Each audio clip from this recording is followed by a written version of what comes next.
Hello my dear student, welcome to NEET super 15 solution. আজকে তোমাদের জন্য নিয়ে এসেছি প্রতিসরণের 3 নম্বর সিরিজ। তো অপটিক্সের আমরা প্রতিফলনের দুটো সিরিজ দিয়েছিলাম আর প্রতিসরণের দুটো দিয়েছিলাম। আজকে প্রতিসরণের 3 নম্বর সিরিজ। আজকের আলোচ্য টপিক হচ্ছে কি প্রতিসরণের ফলে কিভাবে প্রতিবিম্বের সৃষ্টি হয়। তো এই যে টপিক আছে সেটার নাম হচ্ছে কি প্রতিসরণের ফলে প্রতিবিম্বের সৃষ্টি। আচ্ছা, কেমন স্যার এটা? এটাকে যদি আমরা যদি রিয়েল লাইফের সঙ্গে মিলিয়ে নিই আর যদি সেটাকে ফিল করতে পারি তাহলে অনেকটাই সহজ মনে হবে। কিন্তু এই টপিকটা ছোট্ট একটা টপিক, একবার বুঝলে, মন দিয়ে যদি একবার বুঝো আর খাতাতে নোট করে নাও তাহলে কখনো আর এইখান থেকে এই টপিকের উপরে যা প্রবলেম আসবে তোমরা করতে পারবে। একটাই সূত্র আছে। তাহলে এই টপিকটা কিন্তু খুব ইম্পর্টেন্ট টপিক তোমাদের প্রতিযোগিতামূলক এক্সামের ক্ষেত্রে বলো বা ওয়েস্ট বেঙ্গল বোর্ডের যে এক্সাম আছে, উচ্চ মাধ্যমিকের যে এক্সাম সেটার ক্ষেত্রে বলো, সবার ক্ষেত্রে কিন্তু এই টপিকটা খুবই ইম্পর্টেন্ট। ছোট্ট একটা থিওরি আছে আর ওখান থেকে একটা সূত্র বেরিয়ে আসবে, ওই সূত্র দিয়ে প্রচুর অঙ্ক করা যাবে, কিন্তু থিওরিটাতে একটু কনসেপ্ট আছে বেশ। তো চলো সেটাকে যদি আমরা রিয়েল লাইফের সঙ্গে দেখি, যেমন জলের তলে যদি কোনো বস্তু পড়ে থাকে আর যদি তুমি জলের উপর থেকে দেখো তাহলে বস্তুটাকে অনেকটা কাছে মনে হবে, কিন্তু অ্যাকচুয়ালি ওই বস্তুটা সেখানে নেই, বস্তুটার প্রতিবিম্ব সেখানে সৃষ্টি হয়েছে। এটা 1 নম্বর উদাহরণ হলো। আবার যদি তুমি সেটাকে উল্টো করে দাও, ধরে নাও তুমি জলের ভেতরে আছো আর জলের বাইরের পরিবেশে তুমি কোনো বস্তুকে দেখছো, তো তোমাকে দেখে অনেকটা দূরে মনে হবে, তো অ্যাকচুয়ালি কি বস্তুটা অতটা দূরে নেই, খুব একটা কাছে আছে। তাহলে দুটো ক্ষেত্র হয়। যদি তুমি লঘু মাধ্যম থেকে যদি ঘন মাধ্যমের দিকে তাকাও তাহলে ওর ফল উল্টো আলাদা হবে। আবার যদি তুমি ঘন মাধ্যম থেকে যদি লঘু মাধ্যমের দিকে তাকাও তাহলে ওর ফলটা আবার উল্টো হবে, বিপরীত হবে। তো চলো টপিকটা শুরু করা যাক। তো একটাই টপিক, ছোট্ট একটা টপিক। তো ধরে নাও আমি এখানে একটা গামলা নিলাম বা বড় একটা জার নিলাম, বা এটা একটা নদী আছে বা একটা পুকুর আছে, ধরে নিলাম যে কোনো একটা জিনিস। তো এই জার, ছোট করে দিই, না ছোট, হ্যাঁ,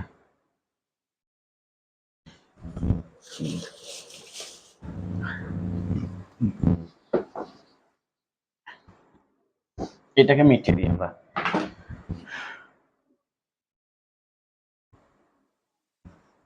তো এই যে জার আছে বা একটা জলতল, এটা একটা জলতল, এই জলতলের তলদেশে ধরে নাও একটা কয়েন পড়ে আছে বা একটা পয়সা আছে, ঠিক আছে? আচ্ছা, এখন কি হবে, আমাদের যে চোখ আছে এই পয়সাটাকে দেখবে, ঠিক আছে? এই পয়সাটাকে আমাদের চোখ অবজার্ভ করবে।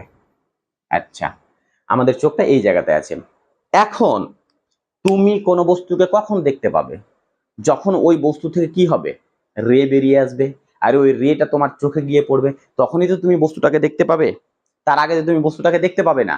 তো এখন কি করলাম, এখান থেকে আমি যে কোনো বস্তুকে বা আমরা প্রতিফলনের ক্ষেত্রে দেখেছি যে কোনো বস্তুর বস্তুকে দেখতে হলে গেলে কি করতে হতো, কমপক্ষে দুটো রে নিয়ে আসতে হতো, মানে ওখান থেকে দুটো আলো বেরিয়ে আসবে, রশ্মি বেরিয়ে আসবে, তাহলে তুমি কি করবে, ওই বস্তুটাকে দেখতে পাবে, নচেত তুমি দেখতে পাবে না। তো আমি কি করলাম, একটা এই যে এটা একটা জলতল, এটা একটা পুরো জলতল, এই জলতলের তলদেশে, একদম তলদেশে একটা বস্তু আছে, একদম তলদেশে একটা বস্তু আছে। আর এটা হচ্ছে জলের সারফেস, জলের উপরিতল, একদম উপরিতল। তো এই উপরিতল থেকে বস্তুটার যা দূরত্ব, জলতলের যা দূরত্ব, সেটা হচ্ছে ডি, আমরা নিলাম। তাহলে এটাকে বলবো আমরা প্রকৃত গভীরতা। কি বলবো এটাকে আমরা? প্রকৃত গভীরতা। গভীরতা নোট করে নাও, প্রকৃত গভীরতা বলবো। এখন কি করব, এই বস্তু আছে, এই বস্তুটাকে তো আমাকে দেখতে হবে, কোথা থেকে দেখছি আমরা? জলের উপরিতল থেকে দেখছি, সারফেস থেকে দেখছি। তো সারফেস থেকে দেখতে হলে কি করতে হবে, এখান থেকে রে বেরিয়ে আসবে। তা আমি একটা সোজাভাবে একটা রে নিলাম, এই যে সোজাভাবে একটা রে চলে গেল, একদম সোজা নিলাম আমরা, হ্যাঁ, স্ট্রেট। তাহলে সোজাভাবে যদি লম্বভাবে যদি পড়ে তাহলে কি হবে, ওই রেটা ভাবে সোজাভাবে চলে যাবে। আমরা দেখেছি প্রতিফলনের যে সূত্র, প্রতিসরণের যে সূত্র, ওই সূত্র মেনে আমরা দেখেছি কোনো বস্তু যদি কোনো তলের উপর লম্বভাবে পড়ে তাহলে ওই রশ্মিটা ওইভাবে বেরিয়ে যাবে। তাহলে এই রশ্মিটা এভাবে বেরিয়ে গেল। দ্বিতীয় রশ্মি আমরা একটা নিব, তাহলে দ্বিতীয় একটা আমরা এভাবে একটা রশ্মি নিলাম। যখনই এভাবে নিলাম তখন এই যে মিডিয়ামটা ছিল, এই মিডিয়ামটার নাম কি ছিল? এই মিডিয়ামটা একটা, এই তোমার জল, ওয়াটার মিডিয়াম। তাহলে এই ওয়াটার মিডিয়ামের তোমার ডেনসিটি কি আছে? এটা হচ্ছে আমাদের এয়ার মিডিয়াম। তাহলে এয়ার মিডিয়ামের ডেনসিটি আর ওয়াটার মিডিয়ামের ডেনসিটি, কার ডেনসিটি বেশি? জলের অবশ্যই। তাহলে জলটা কি একটা ঘন মাধ্যম, জলটা কি একটা ঘন মাধ্যম, ঘন মাধ্যম মাধ্যম তাহলে এই ঘন মাধ্যমের প্রতিসরাঙ্ক বা ডেনসিটি যেটাকে বলছি ওটাই আমাদের প্রতিসরাঙ্ক হিসাবে ফিল করতে পারি। তাহলে এর প্রতিসরাঙ্কটা আমি ধরে নিলাম n2, কি ধরলাম n2। আচ্ছা এর লঘু মাধ্যম, এর প্রতিসরাঙ্ক n1 ধরে নিলাম। তাহলে এখান থেকে একটা রশ্মি বেরিয়ে গেল। যখনই প্রতিসরণের ক্ষেত্রে দেখেছি আমরা রশ্মি ঘন মাধ্যম থেকে লঘু মাধ্যমের দিকে যাবে তখন কি হবে, অভিলম্ব থেকে দূরে সরে যাবে। তাহলে এই জায়গাতে আমাকে একটা অভিলম্ব নিতে হয়, তাহলে এই জায়গাতে আমি একটা অভিলম্ব নিলাম, তাহলে রশ্মিটা কি হবে, এইভাবে বেরিয়ে যাবে। তো ফার্স্ট যে আমাদের রে ছিল, এই ফার্স্ট রেটা কি হলো, এই বরাবর আমাদের বেরিয়ে গেল, আর এই যে রে আছে এই রেটা এই বরাবর বেরিয়ে গেল। তো দেখো তো দুটো রে কি হলো, ডাইভার্জ হয়ে গেল না, ডাইভার্জ হয়ে গেল না। তাহলে যখন দুটো রে ডাইভার্জ হয়ে যাবে তখন তোমার বস্তুটির কি প্রতিবিম্ব দেখতে পাওয়া যাবে, প্রতিবিম্ব তো সৃষ্টি হবে না বা বস্তুটাকে দেখতে পাওয়া যাবে না। ঠিক আছে, মানে দুটি রে যখন প্রতিফলনের ক্ষেত্রে কি দেখেছে, দুটি রে যখন ডাইভার্জ হয়ে যায় তখন বস্তুর কোনো প্রতিবিম্ব সৃষ্টি হয় না। তাহলে বস্তুর প্রতিবিম্ব সৃষ্টি করতে গেলে কি করতে হবে, দুটো রেকে কোনো এক জায়গায় মিলিত করতে হবে, তাহলে ডাইভার্জ হবে। তাহলে রিয়েলের ক্ষেত্রে কি হচ্ছে বলতো, এই কনভার্জ করতে হবে। তাহলে রিয়েলের ক্ষেত্রে কি হচ্ছে বলতো, রিয়েল রে দুটো বেরিয়ে যাচ্ছে, ডাইভার্জ হয়ে যাচ্ছে। তাহলে একে কনভার্জ করার সূত্র কি, তাহলে কনভার্জ করার সূত্র হলো যে কোনো একটা রেকে পেছনের দিকে বাড়াতে হবে। তো আমরা এই রেটাকে পেছনের দিকে এভাবে বাড়িয়ে দিলাম, এই যে বাড়িয়ে দিলাম। তাহলে এই যে এই রে আর এই রে এই জায়গাতে মিলিত হলো। তাহলে এই জায়গাতে মিলিত হওয়া মানে এটা বস্তুটার, এই বস্তুটার প্রতিবিম্ব এখানে সৃষ্টি হলো। তাহলে এটা কি তৈরি হলো, প্রতিবিম্ব তৈরি হলো, প্রতিবিম্ব তৈরি হলো। বুঝা গেছে। তাহলে বস্তুটাকে দেখতে হলে দুটো রে নিতে হবে, একটা রোল নিলাম আমরা সোজাসুজি আর একটা এই বরাবর নিলাম। তো এই রেটা যেহেতু বেরিয়ে যাচ্ছে তাহলে আমাদের চোখ কি করবে, কাল্পনিকভাবে এই রেটাকে পিছনের দিকে বাড়িয়ে এই জায়গাতে প্রতিবিম্ব সৃষ্টি করবে। ঠিক আছে, এইটুকু বুঝা গেছে। আচ্ছা, এখন আমাকে ধরতে হবে আপাতন কোণ আর প্রতিসরণ কোণ। তাহলে আপাতন কোণ কোনটা, যেটা অভিলম্বের সঙ্গে রেটা অভিলম্বের সঙ্গে যে কোণ করে থাকবে সেই কোণটাকে আপাতন কোণ বলবো, ইনসিডেন্ট রেটা। তাহলে ইনসিডেন্ট রে কোনটা, এটার নাম ইনসিডেন্ট রে। তাহলে অভিলম্ব, অভিলম্ব কোনটা আমাদের, এটা অভিলম্ব। তাহলে এর সঙ্গে কি কোণ করে আছে, তো আই কোণ করে আছে, তাহলে এই কোণটার নাম কি, আপাতন কোণ। আচ্ছা, প্রতিসরণ কোণ আমরা কিভাবে মাপবো, যেটা আমাদের অভিলম্ব আছে ওই অভিলম্বের সঙ্গে যে প্রতিসরিত যে রশ্মি আছে এটা হচ্ছে প্রতিসরিত রশ্মি। প্রতিসরিত কেন স্যার, কারণ এই ঘন মাধ্যম থেকে লঘু মাধ্যমে গেল তার জন্য এর নাম প্রতিসরিত। তাহলে এই প্রতিসরিত রশ্মিটা এই অভিলম্বের সঙ্গে ধরে নিলাম আর কোণ করে আছে, তাহলে এই কোণটার নাম হচ্ছে আমাদের কি, প্রতিসরণ কোণ। এই কোণটার নাম কি, প্রতিসরণ কোণ। তাহলে আপাতন কোণ আমাদের আই, প্রতিসরণ কোণ আমাদের আর হয়ে গেল। এখন আমাদের কিছু ক্যালকুলেশন করতে হবে। এখন দেখো তো কি করা যায়, এই যে এই কোণটা যদি আই হয় তাহলে এই কোণটাও আই হবে। কেন স্যার, কারণ দেখো তো এই কোণটা এই যে এই টাইপের আমাদের আছে, এই যে এই টাইপের, তাহলে এটা যদি আই হয় আমাদের, তো এটাও আমাদের আই হবে। জেড আছে আমাদের, তাহলে এইটুকু আই। তো একই রকম ভাবে এটা যদি আর হয় আমাদের, তাহলে এটাও হবে আমাদের আর। কারণ এই যে দুটো রে আছে না, এই দুটো রে কিন্তু অ্যাকচুয়ালি প্যারালাল রে। ঠিক আছে, আর মাঝখান দিয়ে একটা লাইন গেছে, তাহলে এই কোণটা যদি আর হয় তাহলে এই কোণটা কি হবে, আমাদের আর হবে। ঠিক আছে, এখন আমরা কি করলাম, বস্তুটাকে মেজার করব কোথা থেকে, জলের সারফেস থেকে। তাহলে জলের সারফেস থেকে তলবিন্দুর পর্যন্ত যে দূরত্ব সেটা হচ্ছে ডি। ঠিক আছে, আর এই রে আর এ রে এর মধ্যে যে ডিস্টেন্স সেটা হবে এক্স। ঠিক আছে, আমরা ধরে নিলাম এক্স ডিস্টেন্স।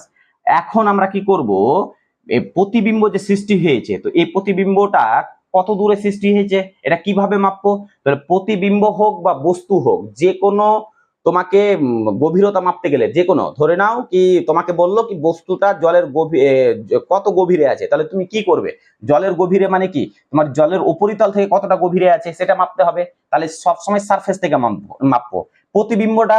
তাহলে প্রতিবিম্বকে মাপতে গেলে জলের সারফেস থেকে মাপতে হবে। তাহলে এইখান থেকে আমরা যদি মাপি তাহলে এইটুকু ডিস্টেন্স হচ্ছে আমাদের কার ডিস্টেন্স, প্রতিবিম্বের ডিস্টেন্স। তাহলে প্রতিবিম্বের ডিস্টেন্সটাকে আমরা ডি ড্যাশ ধরে নিলাম, কি ধরলাম, ডি ড্যাশ। এখন দেখো, এখন আমরা কি লাগাবো, স্নেলের ল। স্নেলের ল কি বলছে, স্নেলের ল বলছে কি প্রতিসরণের ক্ষেত্রে প্রযোজ্য, প্রতিসরণ কটা মাধ্যমের ক্ষেত্রে হয়, দুটো মাধ্যমের ক্ষেত্রে। তো স্নেলের ল বলছে কি, ফার্স্ট আমরা যে এই যে আমরা ফার্স্ট কোনটা মিডিয়াম নিয়েছি, এই মিডিয়ামটা, এই মিডিয়াম থেকে রে যাচ্ছে, তো এই মিডিয়ামের প্রতিসরাঙ্ক কি আছে n2, আর এখানকার কোণ কি আছে সাইন আই। ঠিক আছে, ইকুয়াল টু কি হবে, কোথায় বেরোচ্ছে? দ্বিতীয় মাধ্যমে। দ্বিতীয় মাধ্যমে কি আছে? এয়ার। এয়ারের প্রতিসরণ কত ধরা আছে? n1, তাহলে n1 হবে ইনটু সাইন কি হবে? আর, তাহলে ইনটু সাইন আর হয়ে গেছে। এটাই হচ্ছে আমাদের স্নেল ল। তাহলে স্নেল ল কিভাবে লাগাবে? স্নেল ল আমাদের লাগাতে হবে, যেহেতু এটা প্রতিসরণের কেস, তাহলে প্রতিসরণের ক্ষেত্রে দুটো মাধ্যম আছে, তাহলে দুটো মাধ্যমের মধ্যে যে কোনো একটা মাধ্যমকে আগে ধরো, তাহলে আমি এ মাধ্যমটাকে ধরলাম, তাহলে এ মাধ্যমের কি হবে? আগে প্রতিসরাঙ্ক ইনটু আপতন কোণ, ঠিক আছে। দ্বিতীয় মাধ্যমের কি? প্রতিসরাঙ্ক ইনটু কি? প্রতিসরণ কোণ। বাস, এই দুটোকে কি করতে হবে? ইকুয়াল করে দিতে হবে। এখন আমরা যে এই ছবিটা আঁকলাম, এই ছবিটা আমি তোমাদেরকে বোঝানোর জন্য এত বড় করে দুটো রে বার করলাম, কিন্তু তোমার রিয়েলের ক্ষেত্রে কি হয়? এই রে দুটোর ডিস্টেন্সটা অতটা থাকে না, একদম প্যারালাল থাকে, একদম সরু থাকে, একদম সরু থাকে। তো তখন আমাদেরকে সাইন যে আই আছে, এই আইটাকে আমরা নিয়ারলি লিখতে পারবো ট্যান আই, ঠিক আছে, ট্যান আই। তার কারণ এই যে এই ডিস্টেন্সটা খুবই কম, খুব খুব খুব কম, তোমাকে এখানে ব্র্যাকেটের মধ্যে লিখে দিতে হবে। যখন এই উচ্চ মাধ্যমিকের এক্সামে আসবে তখন তোমাকে লিখে দিতে হবে খুব খুব ছোট। তাহলে সাইন আই এর জায়গাতে লিখতে হবে ট্যান আই, আর সাইন আর এর জায়গাতে লিখতে পারবো আমরা কি? ট্যান আর, ঠিক আছে। এখন যদি আমরা ইকুয়েশনটাকে বাড়াতে যাই, ইকুয়েশনটাকে যদি আমরা উপরের দিকে লিখি, তাহলে কি লিখতে পারবো আমরা? এখানে যদি লিখি তাহলে কি লিখতে পারবো? তাহলে n2 sin i equal to n1, আচ্ছা, sin r, ঠিক আছে। এবারে এটাকে আমরা চেঞ্জ করে নিই, n2 tan i equal to n1 tan r। এবারে tan i মানে এটা sin i এর পরিবর্তে tan i ধরলাম, কেন? দুটো রে কিউব কাছাকাছি আছে। আচ্ছা, তো tan মানে কি জানি আমরা? লম্ব বাই ভূমি। তাহলে এই কোণটা যদি ধরি, তো এই ত্রিভুজের ক্ষেত্রে ধরবো আমরা এই ত্রিভুজটা, এটা এটা, তাহলে এটার লম্ব কোণটা এটা, বাই ভূমি কোণটা এটা। তাহলে লম্ব আমাদের কি হবে? n2 ইকুয়াল টু লম্ব কি আছে আমাদের? x, আর ভূমি কি আছে আমাদের? পুরো ডিস্টেন্সটা কি? d ধরেছি আমরা, তাহলে x by d equal to n1 tan r মানে কি? এই যে এটা r কোণ, তাহলে tan r মানে লম্ব, তো লম্ব কোণটা এটা, তাহলে x বাই ভূমি কোণটা এইটুকু, তাহলে d ড্যাশ। তাহলে এই ত্রিভুজটা যদি তুমি নাম দিয়ে দিতে পারো, এটা a ধরে নাও, এটা b ধরে নাও, এটা c ধরে নাও, এটা d ধরে নাও, তাহলে আমাদের প্রথম যে ইকুয়েশনটা বেরোলো সেটা tan i সমান কি লেখা যাবে? a b c, R tan r সমান কি লেখা যাবে? a b c। এটা আমরা d লিখেছি না, এটা আমাদের d হবে, d। তাহলে এ ডি সি, মনে রাখবে এ ডি সি ত্রিভুজের ক্ষেত্রে। তাহলে এখান থেকে আমাদের এক্স এক্স কেটে যাবে, তাহলে আমাদের যে ক্যালকুলেশন আসলো সেটা আছে n2 by d equal to n1 by d dash. তাহলে এটাকে লেখা যাবে n2 by n1, n2 by n1 equal to d by d dash, d dash, n2 by n1 d by d dash. বাস, হয়ে গেল আমাদের। তাহলে এটাই হচ্ছে আমাদের কি? সূত্র। এখান থেকে আমরা কি বার করতে পারবো? এখান থেকে আমরা এই যে এটা হচ্ছে, এটা আমাদের কি? প্রকৃত গভীরতা। আর বস্তুটা উঠে আসলো, কতটা উঠে আসলো এখান থেকে আমরা বার করতে পারবো, ঠিক আছে। তো এই যে ডিস্টেন্স, এই ডিস্টেন্সটা কি? ডি, এইটুকু। তাহলে এই ডি ডিস্টেন্সটাকে বলা হয় আপাত গভীরতা। কি বলবো আমরা? আপাত গভীরতা, গভীরতা, আপাত গভীরতা। আর ডিটাকে কি বলবো আমরা? প্রকৃত গভীরতা। কি বলবো আমরা? প্রকৃত গভীরতা, গভীরতা। আচ্ছা, এবারে n2 টা কি? এখানে ধরার বিষয় হচ্ছে n2। n2 তো জানো তোমরা প্রতিসার অঙ্ক, তাহলে যখন অঙ্ক করতে যাবে তোমরা গুলিয়ে যাবে। তাহলে n2 টা কি? n2 টা তুমি সবসময় মনে রাখবে, n2 টা সেই মিডিয়াম যে মিডিয়াম থেকে আলো আসছে। ধরো তুমি একটা এই যে পয়সা, এই পয়সাটাকে কে দেখবে? আমার চোখ। তাহলে আলো কোথা থেকে যাবে? এই পয়সা থেকে যাবে। তাহলে এই পয়সা যেখানে আছে, ঠিক আছে, ওই জায়গার প্রতিসারাঙ্ক।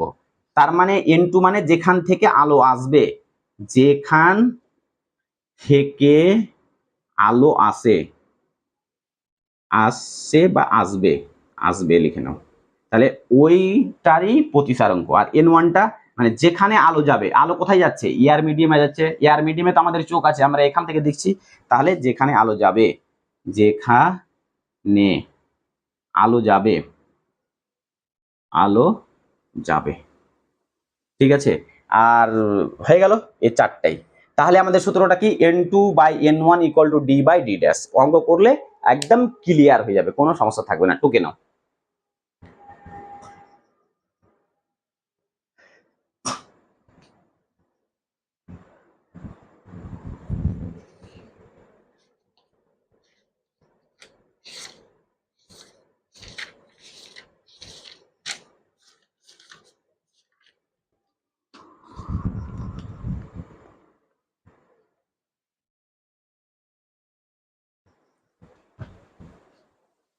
হয়েছে, মিটিয়ে দিই। 1 2 3। তাহলে সূত্র আমাদের মনে রাখতে হবে n2/n1 = d/d ড্যাশ।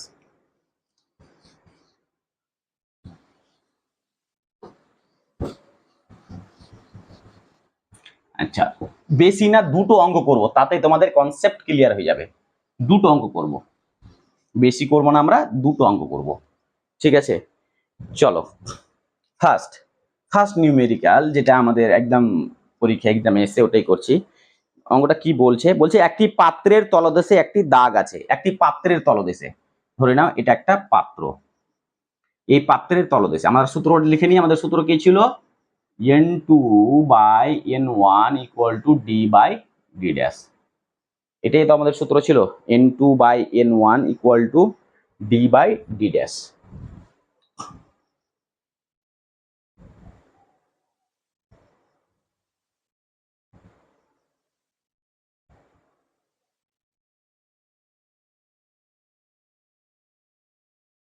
অঙ্কটা আমরা একবার আর দেখে নিই এখানে।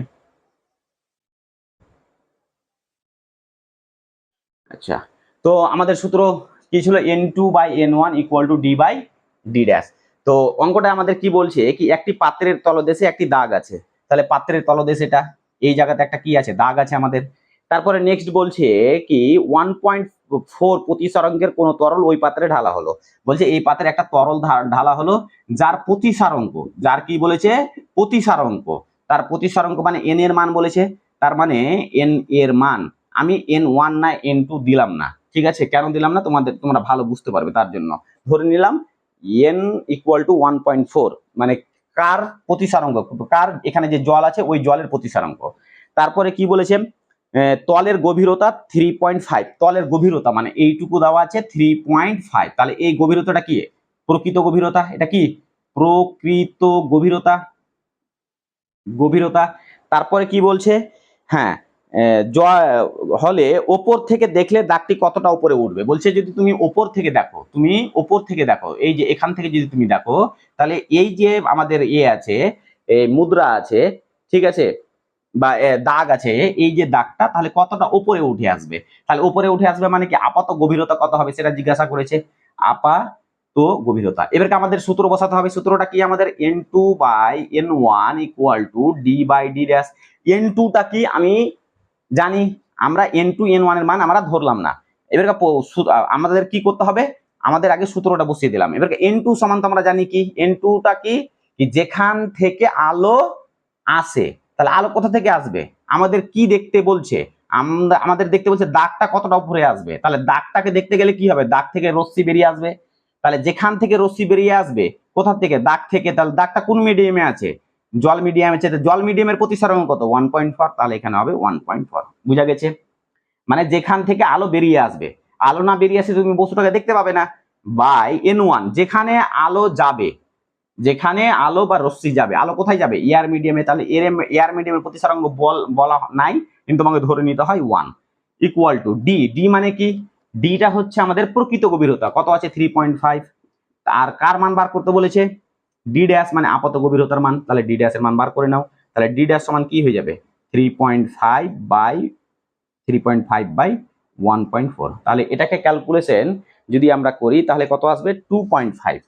কত আসবে, 2.5। এর একক দেওয়া ছিল সম্ভবত সেন্টিমিটারে, হ্যাঁ সেন্টিমিটারে দেওয়া ছিল, সেন্টিমিটারে দেওয়া ছিল। তাহলে ডি ড্যাশের মান আমাদের বেরোলো, আমাদের ডি ড্যাশের মান বেরিয়ে গেল। তাহলে এখন বলেছে, অ্যান্সার কিন্তু হয়নি, অ্যান্সার বলছে জলতল থেকে কতটা উপরে উঠে আসবে। তো জলতল থেকে কতটা উপরে উঠে আসবে, তাহলে ধরে নাও এই জায়গাতে উঠে আসলো। তাহলে টোটালের মান কত আছে, 3.5। ঠিক আছে, তাহলে বস্তুটা উঠে আসলো কতটা, 2.5। তাহলে কত মিটার উপরে উঠে আসলো, তাহলে কি করতে হবে, আমাকে বিয়োগ করে দিতে হবে, তাহলে এটা হয়ে যাবে 1, তার মানে 1 মিটার উপরে উঠে আসবে। বুঝা গেছে? চলো নেক্সট অঙ্ক।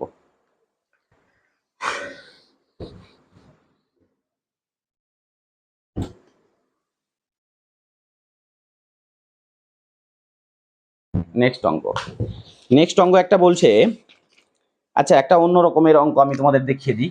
আচ্ছা নিজে থেকে একটা তোমাকে দেখাই উদাহরণ। ধরে নাও এখানে আমাদের এই আছে, কি বলে, একটা মোটু আছে, ধরে নাও এটা একটা আমাদের মোটু।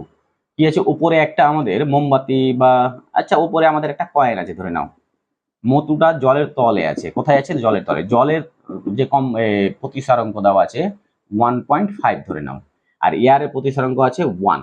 ঠিক আছে, আর তোমাকে বলেছে এই যে জলের তলের উপর থেকে এই যে বস্তুটা বা পয়সা, এই পয়সার দূরত্ব হচ্ছে 2 মিটার, ধরে নাও 1.5 মিটারই ধরে নাও, তাহলে কত হবে, 1.5 মিটার।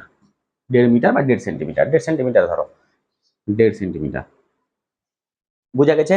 জলের ভিতরে একটা লোক আছে, আর কি আছে, জলের সারফেস থেকে 1.5 সেন্টিমিটার উপরে একটা পয়সা আছে। কি আছে, একটা পয়সা, একটা কয়েন আছে, 5 টাকার একটা কয়েন আছে।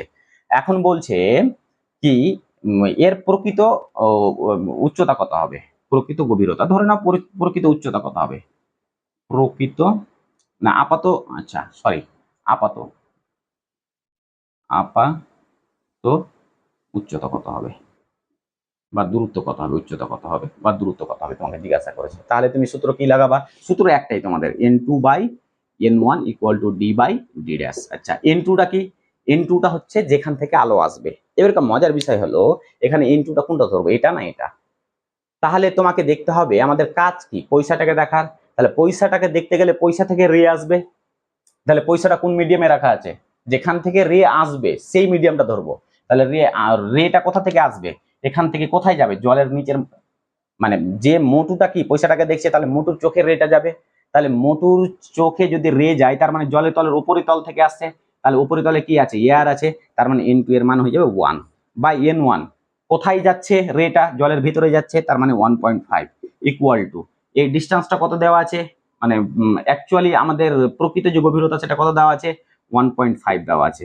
আচ্ছা তাহলে ডি এর মান কত হবে, ডি ড্যাশ এর মান, তাহলে ডি ড্যাশ এর মানটা হয়ে যাবে আমাদের কত, 1.5/1.5। ডি ড্যাশ ওদিকে চলে গেল।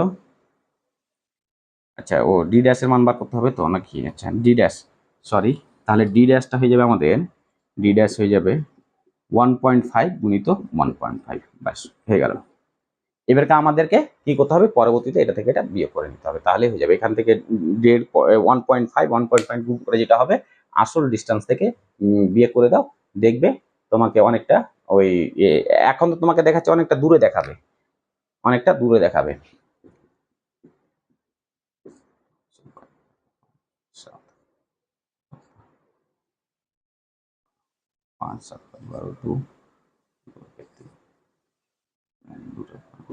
মানে 3.5 মিটারে দেখাচ্ছে, 3.25, কিন্তু অ্যাকচুয়ালি আছে বস্তুটা কোথায়, এখানে আছে 1.5-এ, আর দেখাচ্ছে কোথায়, দূরে দেখাচ্ছে। তার মানে সারফেস থেকে তোমাকে দেখাচ্ছে কত, 3.25, এত মিটার দূরে।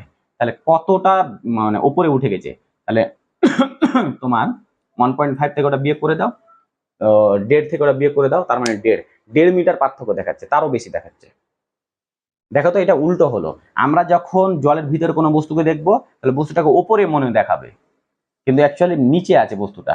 আর এটার ক্ষেত্রে কি হচ্ছে দেখো তো, যখন আমরা ঘন মাধ্যম থেকে লঘু মাধ্যমের কোনো বস্তুকে দেখাচ্ছি তো অ্যাকচুয়ালি কি দূরে দেখাচ্ছে, কিন্তু অ্যাকচুয়ালি অতটা দূরে নাই, কতটা আছে, এই জায়গাতে আছে, দেখাচ্ছে কত, 3.25, মানে 3.25 সেন্টিমিটার দূরে দেখাচ্ছে।